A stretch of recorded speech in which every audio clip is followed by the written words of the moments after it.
Hi, everyone. Today, what I want to talk about is this idea of triggers.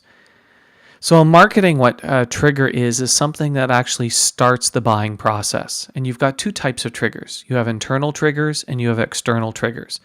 When you understand this will make your marketing infinitely more successful and effective. So let's talk about the first type of trigger, an external trigger, and it's probably one of the easiest ones to understand.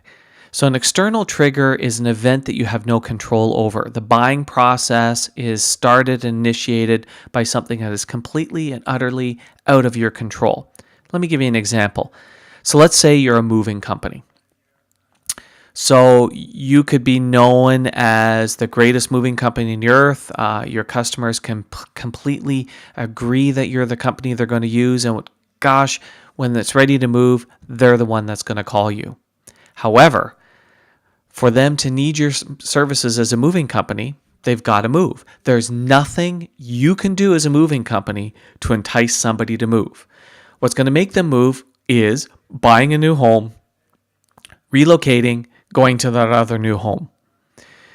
That is driven by a completely different set of things. It could be a job transfer. It could be a change in financial situation. It could be kids being born, kids moving out, parents moving in, parents moving out, all sorts of things that will change in status, all sorts of things will drive that decision to basically relocate. And then that triggers the need for a moving company. So that's an external trigger. Now, an internal trigger is completely different. An internal trigger is one that as a marketer, I can actually create. So I can create a need, a want, a desire for your product or service using internal triggers. The internal triggers may be, desires for financial freedom, or it can be the need to look and feel better. All of those things are internal triggers that I can tap into to start the buying process. Now, why is all that important? The reason why it's important comes down to the different types of marketing styles that you want to use.